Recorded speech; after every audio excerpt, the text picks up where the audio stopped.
Nossa, aparece demais, demais mesmo. Eu achei muito curioso isso que você trouxe, que eu ia citar, que eu já ouvi frases que soam como: eu amo meu filho, mas eu queria ser pai.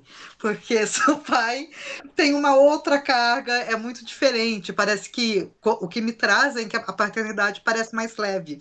Você tem a opção de dar um pause, sei lá, mesmo pensando em situação de pessoas separadas, né? Ele vai, ele fica no fim de semana, depois a mãe que tem que lidar ali, às vezes, na semana, né? E uma coisa, eu li uma reportagem há um tempo atrás, numa dessas de Instagram, que é quando a gente está em cidades do interior, a gente sempre vê os velhinhos da praça, né? Aqueles velhinhos que ficam lá jogando dominó e tal. A gente, em geral, não vê as velhinhas da praça, porque Sim, a gente tem que ter em mente também que, por exemplo, isso que a Keller traz, quando a gente está falando de quem assume o cuidado materno, em geral é uma mulher.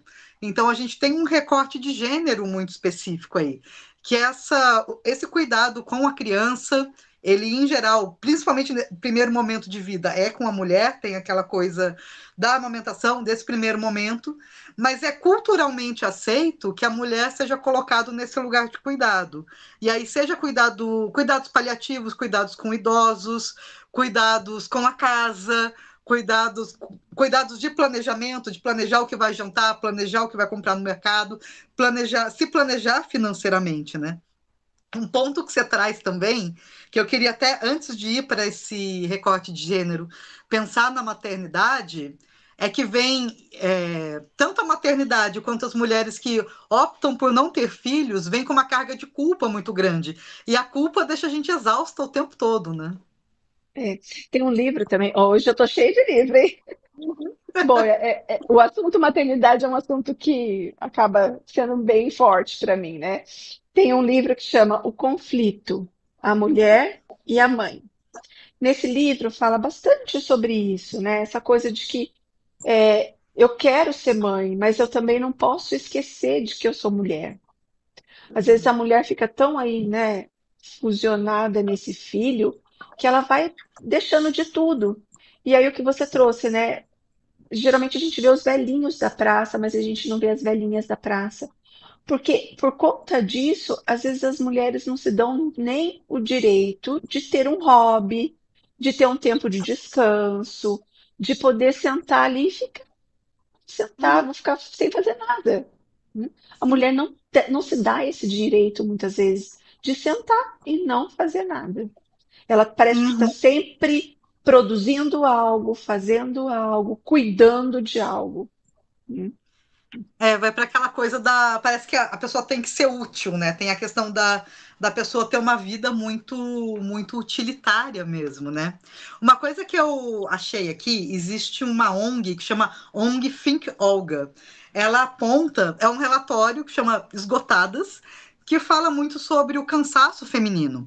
Um dos pontos que ele traz, que também se liga à questão da maternidade, que no Brasil, atualmente, a gente tem aproximadamente 11 milhões de mães solo no Brasil. Quando a gente está falando de mãe solo, a gente está falando da mãe cujo cuidado com a criança e cuidado com a subsistência dessa criança vem dela também. Então, essa mulher ela vai precisar conciliar trabalho, casa, cuidado com o filho, educação, tudo isso que imagina a carga de exaustão que essa mulher não vai estar, né?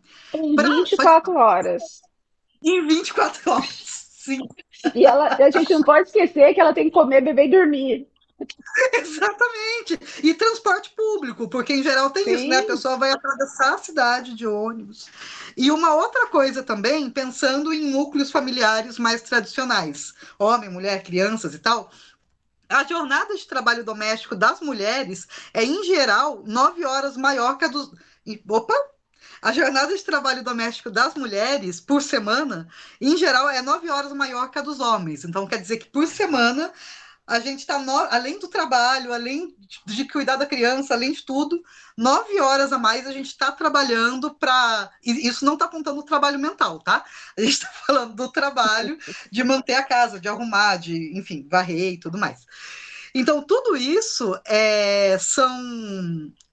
são números, são questões que a gente precisa colocar nessa balança da exaustão também. Quando a gente está falando das velhinhas da praça, por exemplo, então a gente também vai ter esse recorte da idade. pensando em mãe solo, quando a gente está pensando nessa estrutura familiar, muitas vezes as avós vão ter que tomar conta dos netos para que a mãe trabalhe. Então, esse trabalho doméstico, esse trabalho de cuidado, ele vai sendo passado de geração para geração, e as mulheres, mesmo quando mais velhas, não conseguem descansar por conta disso, né? E aí aquela mãe que não se dava o direito de parar, ela também não pode deixar que a mãe dela pare, porque a mãe dela tem que cuidar do neto para ela poder prover ali para casa, né? Uhum. E aí eu acho que isso dá para a gente ter uma ideia também de como. Eu acho que. Opa, travei. De como a gente consegue colocar esse cansaço. Uma coisa que eu queria pontuar, que na clínica, como aparece para mim essas queixas, que às vezes as pessoas chegam na clínica é, quase que muito culpadas por se sentir cansadas. Pessoas que assumem esse lugar de cuidado, para elas é muito difícil, é um processo, na verdade. Assumir que estou muito cansada porque estou sobrecarregada com os cuidados de qualquer pessoa que seja, ou pessoas, né? É, Porque não é politicamente correto, né? Parece, Monte. Porque uhum, parece que eu tenho que ir ali, fazer tudo o que eu preciso fazer, entrar nessa exaustão e não tenho nem o direito de dizer que eu tô cansada. Porque aí vai vir lá aquelas frases, lembra? Ah, mas foi você que escolheu ser mãe. Hum? uhum, exatamente. Ou então, se a gente está pensando em cuidados com pessoas mais velhas, vai vir um discurso: nossa, você vai abandonar essa pessoa. De qualquer modo, parece que a mulher está sujeita à culpa a qualquer situação. Então, verbalizar que você está cansada é muito difícil. Então, os sintomas que aparecem para mim, por exemplo, as pessoas veem. Não, eu fui no médico, ele falou que eu estou muito ansiosa. Às vezes vem coisas para o corpo, né? Ansiedade somatizada já no corpo, as pessoas estão muito melancólicas, tem sintomas de isolamento social, de irritabilidade.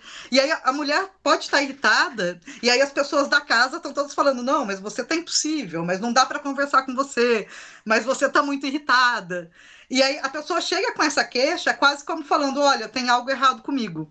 Eu não. Eu tô fazendo tudo isso, não tô dando conta e eu tô errada. Eu tenho que dar. Tô aqui para dar conta disso. Quando, na verdade, quando a gente vai conversando com essa pessoa, a gente vai vendo que não tem que dar conta de tudo. A gente, inclusive, precisa dividir esses cuidados para que você tenha um respiro, um espaço para você, até para a própria pessoa chegar nesse lugar de tá tudo bem eu descansar, tá tudo bem eu ter um tempo para mim, né?